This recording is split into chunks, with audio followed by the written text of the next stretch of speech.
সুপ্রভাত বন্ধুরা, কেমন আছো তোমরা সবাই? আশা করছি তোমরা সবাই খুব ভালো আছো, আর আমরাও বেশ ভালোই আছি। আজ হলো মঙ্গলবার, আর এখন সময় হয়েছে ওই সকাল 8:45 মতো। তো চলো আজকের ভিডিওটি এখন থেকে স্টার্ট করি। যদিও ঘুম থেকে উঠেছিলাম ওই বেশ কিছুক্ষণ হয়েছে, আজকে না একটু দেরি হয়ে গেছিলো ঘুম থেকে উঠতে। তো যাই হোক, এদিকে দেখতেই পাচ্ছ এখন বাইরে একটু ডাস্টিং করে নিচ্ছি। আর আমি যে নাইটিটা পরে আছি, ভেবো না এটা বাসি নাইটি, এটা কিন্তু ছাড়া নাইটি। মানে ঘুম থেকে উঠেই আগে কিন্তু নাইটিটা ছেড়ে নিই, মানে বাসি জামা কাপড়টা না আগেই ছেড়ে নিই। অনেকেই কী করে বলো তো, ওই বাসি জামা কাপড় পরেই কিন্তু বাসি কাজকর্ম করে তারপরে নাইটি ছাড়ে। তো আমি আবার সেটাও করি, কিন্তু বেশিরভাগ সময় না আমার ঘুম থেকে উঠেই আগে ছাড়া হয়ে যায়। মানে এতদিন ধরে তো চা করে করে একটা অভ্যেস ছিল। তোমাদের দাদাভাইকে আবার ঘুম থেকে উঠেই আগে ওকে চা না করে দিলে না ওর হতো না, মানে ও বেডটি খেত যেহেতু, তাই একটা না অভ্যেস হয়ে গেছে এরকম। তাই জন্য রান্নাঘরে গ্যাসটা ধরবো যেহেতু, তো জামা কাপড় না ছেড়ে তো আর গ্যাসটা ধরা যায় না। তো ওই ঘুম থেকে উঠেই আগেই জামা কাপড়টা ছাড়তাম, তারপরে ওই চা বানাতে চলে যেতাম। তো এখন তো বেশ কিছুদিন ধরে তোমাদের দাদাভাই একদমই চা খাচ্ছে না, যেহেতু ওকে ডক্টর বারণ করেছে। মানে ঘুম থেকে উঠে না ওই খালি পেটে একদমই না চা খাওয়া উচিত না। ওর একটা প্রবলেম হচ্ছিল বেশ অনেকদিন ধরে, ওই গ্যাসের সমস্যা আর কি। তো যাই হোক, ওই কারণেই এখন ও আর খাচ্ছে না চাটা। আর এখন ওই জন্য চাটা আমি একটু দেরি করেই করছি, এখন আর কোনো অসুবিধা নেই। আমি আমার শাশুড়ি মায়ের চাটা খাচ্ছি, আর শ্বশুরমশাই তো ঘুম থেকে ওঠে ওই 9টা সাড়ে 9টার দিকে। আর এদিকে সোনামার আন্টি আবার পড়াতে আসে, তো চাটা করে সোনামাকেও কটা বিস্কুট খাইয়ে দিই। তারপরে ওর আন্টি এলে ওর আন্টিকেও চা করে দিই। তো যাই হোক, এদিকে দেখো এখন কিন্তু আমি গোবর জল নিয়ে চলে এসেছি। আজকে এই প্রত্যেকটা গাছে না গোবর জল দেব। শুনেছি গোবর ভেজানো জল গাছের মধ্যে দিলে গাছের নাকি খুব ভালো গ্রোথ হয়, আর বেশ ফুল টুলও নাকি ভালো ফোটে। তো ওই জন্যই গোবর জল গুলে নিয়েছি। আর তার আগে দেখো এই গাছের গোড়ার যে মাটিগুলো না একটু ভালো করে খুঁড়ে দিচ্ছি। ভালো করে খুঁড়ে তারপরে জলটা দিলে না মানে জলটা বেশ ভালো কাজ হবে। আর আমি যে জবা গাছটা লাগিয়েছি তোমরা দেখতে পাচ্ছ, জবা গাছে কি দারুণ দারুণ ফুল ফোটে, একদম গোলাপি রঙের, জানো না এত ভালো লাগে দেখতে। আর গাছটার বয়স খুব একটা বেশি দিন হয়নি, ওই 6 মাস মতো হয়েছে। তো গাছটা কিন্তু খুব ভালো গ্রো করেছে জানো তো, এই 6 মাসে গাছটা এত সুন্দর হয়েছে। ছোট্ট একটা ডাল কিন্তু এনে বসানো হয়েছিল, তো ডালটা বেঁচেও গেছে, আর এত সুন্দর ফুল ফুটছে, সে অনেক দিন ধরেই ফুটছে। তাও ফুল ফুটছে তো 3-4 মাসের বেশি হয়েই গেছে, মানে 1.5 মাস থেকে 2 মাসের মধ্যে গেছে ফুল ধরা শুরু হয়ে গেছিলো, মানে যখন ডালটা বেঁচে গেছিলো আর কি। তো ভালোই গ্রোথ হয়েছে। তো যাই হোক, দেখতে দেখতে দেখো মোটামুটি অনেক গাছ হয়ে গেছে আমার। আগে তো একটাও গাছ ছিল না, এখন অনেকগুলো গাছ লাগিয়েছি। তো সেরকম একটা টপ আমার কাছে বেশি নেই, মানে ওই জন্যে কী করেছি বলো তো, অনেক সময় অনেক জায়গায় নেমন্তন্ন থাকে, কখনো কখনো পার্সেল আনা হয়, তো কখনো কখনো বিরিয়ানি টিরিয়ানি এইসব আনা হয়। তো সেগুলোর সাথে তো এখন আবার এরকম কন্টেনারগুলো দেয়। তারপরে মিষ্টি আনলেও দেখবে এরকম সাদা রঙের যে কন্টেনারগুলো দেয়, তো ওই কন্টেনারগুলোর মধ্যেই মাটি টাটি দিয়ে কিন্তু বেশ অনেক গাছ লাগিয়ে নিয়েছি। আর সব গাছই কিন্তু খুব ভালো করে বেঁচেছে জানো তো। তারপরে কিছুদিন আগে কিছু নীলকণ্ঠের দানা এনে ফেলেছিলাম, সেগুলোও না দারুণ, মানে প্রত্যেকটা দানা থেকে গাছ হয়েছে, এত সুন্দর হয়েছে যে কি বলবো। গাছগুলো না খুব ভালো গ্রো করছে, বেশ ভালো বড়ও হয়েছে। আর আমার না এরকমভাবে গাছ টাছ লাগাতে, তারপরে যখন নিজের হাতে লাগানো গাছে ফুল টুল ফোটে না, দেখতে এত ভালো লাগে। আমার তো ভীষণই ভালো লাগে। ইচ্ছা আছে আমাদের ওই পাশে যে ঘর হচ্ছে, তো ওর উপরে ছাদের মধ্যে না একটা ছোট করে ছাদ বাগান করতে। আর তোমাদের সাথে তো অনেক অনেক ভিডিও শেয়ার করারও বাকি আছে। তো ওদিকে সিঁড়িটা জানি না কবে হবে, তো সিঁড়িটা করা হলে তারপরেই এই সমস্ত করতে পারবো। তো ততদিন ওই নিচেই লাগাবো সমস্ত গাছগুলো। তো যাই হোক, ওইদিকে দেখো ঘরে গিয়ে ঘরটার বিছানাটা কিন্তু গুছিয়ে নিয়েছি। আর তারপরে ওইদিকে ডাস্টিং করে ঘর মুছে এইদিকে দেখো এখন চা করে নিলাম। তো আগে আমাদের চা কিন্তু খাওয়াই হয়ে গেছিলো, আর এখন যে চাটা করে নিলাম ওই সোনামের আন্টি এসেছে, ওর আন্টির জন্য। তো ঘরে বিস্কুট রাখা আছে, রান্নাঘরে রাখা নেই, তাই এখন আর বিস্কুটটা এখান থেকে দিতে পারলাম না, ওই ঘরে গিয়েই দিয়ে দিলাম। তো যাই হোক, ওইদিকে চাটা দিয়ে এখন আবার দেখো রান্না করে এসে এই যে এখন এই বাসনগুলো একটু গুছিয়ে নিচ্ছি। আর এই বাসনগুলো ওই গামলার মধ্যে রাখা ছিল, ওই এখন তো খুব ভালো করে জলটা ঝরেই গেছে, তো ওই জন্য এখন এই ঝাঁকাটার মধ্যে রেখে দিচ্ছি, আর এর মধ্যেই বাসন রাখি। আর আমার বাসন রাখার না সেরকম একটা র্যাকটা কিছু নেই, তোমাদের দাদাভাই এখনও অবধি কিনে উঠতে পারিনি। এতদিন কি বলো তো, আমরা তো একসাথেই ছিলাম, তো ভাসুররা আলাদা হয়ে গেছে, তাই আমরাও এখন আলাদা খাচ্ছি। তো এখনও এই সংসারটা মানে ভালো করে গুছিয়ে উঠতে পারিনি, তো একটু একটু করে কিন্তু সংসারটাকে গুছাচ্ছি। তাও এই 2 বছর কিন্তু হতেই গেল।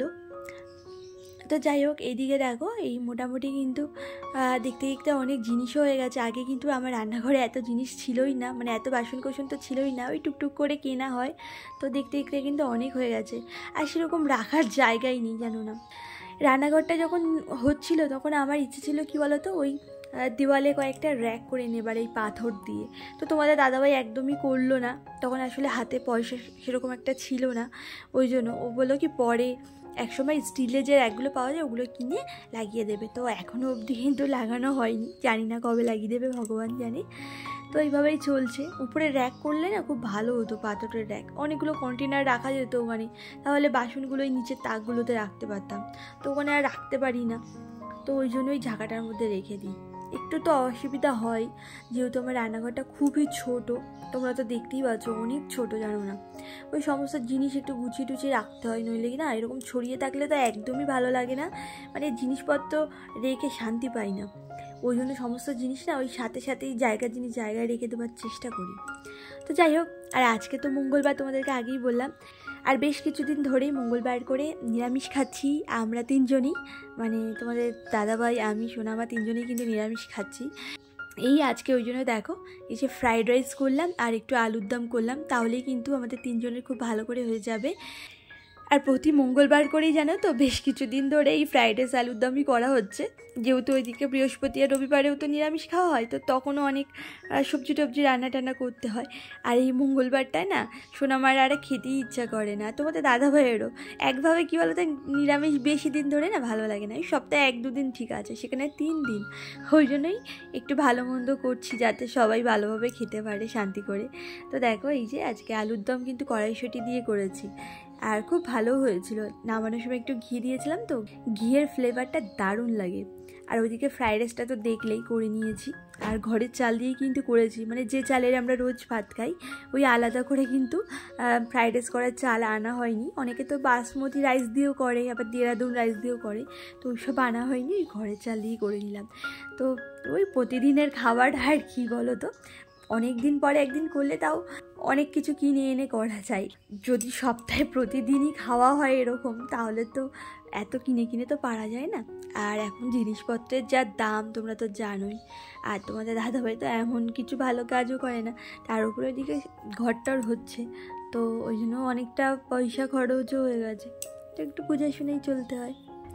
তো এদিকে দেখো তোমাদের সাথে কথা বলতে বলতে রান্না কমপ্লিট হয়ে গেছে, বাসনগুলোও কিন্তু মেজে আবার রেখে দিয়েছি গামলাটার মধ্যে জল ঝরাতে।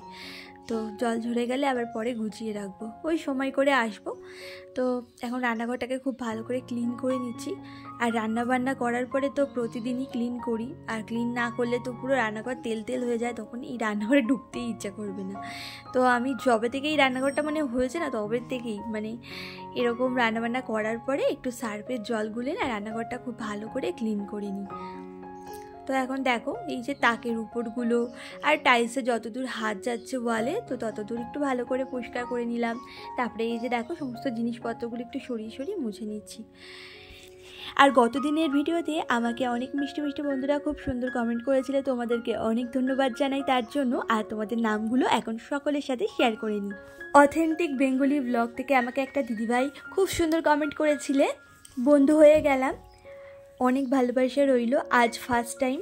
তো তোমাকে অনেক অনেক ধন্যবাদ দিদিভাই আমার ভিডিওটা দেখার জন্য, আর তোমার ভালো লাগার জন্য, আর আমার বন্ধু হওয়ার জন্য। এইভাবেই আমাকে প্রতিদিন একটা করে হলেও কমেন্ট করো, মানে প্রতিটা ভিডিওতে আর কি। তো ছোট করে হলেও কমেন্ট করো, আমার ভীষণ ভালো লাগবে তোমার কমেন্টটা পড়তে। আর তোমার কমেন্টটা আমি অবশ্যই সকলের সাথে প্রতি ভিডিওতেই শেয়ার করে নেব। আর তোমাকে অনেক অনেক ধন্যবাদ জানাই, আর আমিও চেষ্টা করব তোমাদের বন্ধু হওয়ার, তোমাদের ভিডিওগুলোও দেখে আসার। আর আমাকে কমেন্ট করেছিলে হামিম মম ব্লগ থেকে, তোমাকেও অনেক অনেক ধন্যবাদ জানাই দিদিভাই আমাকে এত সুন্দর কমেন্ট করার জন্য আর আমার পাশে থাকার জন্য। তুমিও খুব ভালো থেকো, আর আমিও চেষ্টা করব তোমাদের সকলের পাশে থাকার। আর এরপরে তো স্নান টান করে ঘরে আরও টুকটাক অনেক কাজ ছিল, সেই সমস্ত সেরে তারপরে দেখো পুজো দিতেও চলে এসেছি। আর আমি কিভাবে হনুমান পূজা করি প্রতি মঙ্গলবার করে, তোমরা যদি কেউ দেখতে চাও আমাকে অবশ্যই কমেন্ট করে জানিও, আমি তোমাদের সাথে অবশ্যই শেয়ার করব। আর এখন জাস্ট অল্প করেই শেয়ার করছি। আর এই এত কিছু শেয়ার করতে গেলে কি বলো তো, ভিডিওটা অনেক বড় হয়ে যাবে, ওই জন্য অল্পের মধ্যে দিয়ে শেয়ার করলাম। আর আমাকে এসএস ফ্যামিলি থেকেও একটা দিদিভাই কমেন্ট করেছিলে, তো তোমাকেও অনেক অনেক ধন্যবাদ জানাই। তোমরা সবাই খুব ভালো থেকো। আর এখন দেখো আমি কিন্তু হনুমান চালিসাটা পাঠ করে নিচ্ছি। ওইদিকে কিন্তু ঠাকুরকে খেতেও দিয়ে দিয়েছি, আর প্রত্যেকটা বাটাই কিন্তু আমি তুলসী পাতা দিয়েছি। আর হনুমানজিকে জানো তো, একটা তুলসীর দল অর্পণ করলে হনুমানজি ভীষণ খুশি হয়। আর হনুমান চালিসা যদি প্রতি মঙ্গলবার আর শনিবার করে পাঠ করা হয় তাহলে জানো তো গৃহের শান্তি বজায় থাকে, এমনকি অনেক উন্নতিও হয়। তুমি মনে যেটা চাইবে সেটা পূরণ হবে। তো ঠাকুর কিন্তু অনেক কথা শোনে। তো তোমরাও কিন্তু হনুমান পূজা করে দেখতে পারো, তোমাদের অপূর্ণ ইচ্ছাগুলো ঈশ্বরের আশীর্বাদে অবশ্যই পূর্ণ হবে। আর এদিকে দেখো আমি কিন্তু হনুমান চালিসা পাঠ করার সময় হাতে কিন্তু একটা জবা ফুল সাথে একটা তুলসী পাতা নিয়ে নিয়েছি। তো চলো বন্ধুরা, আজকের ভিডিওটা এই পর্যন্তই। সবাই ভালো থেকো।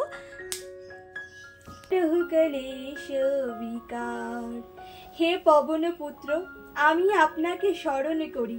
আপনি তো জানেন আমার শরীর ও বুদ্ধি দুর্বল। আপনি আমাকে শারীরিক বল ও সৎ বুদ্ধি এবং জ্ঞান দিয়ে সমস্ত দুঃখ দূর করবেন। চৌপাই। जय हनुमान गनो गुण सागर, जय कपीशति हूँ लोक जागर। हे हनुमान, তোমার জয় হোক। তুমি অসীম জ্ঞানী ও গুণের সাগর স্বরূপ। তোমার তুলনা তুমি, তোমার জয় হোক। 3 লোক অর্থাৎ স্বর্গ, মর্ত্য ও পাতালে পর্যন্ত তোমার কীর্তি পরিব্যাপ্ত আছে।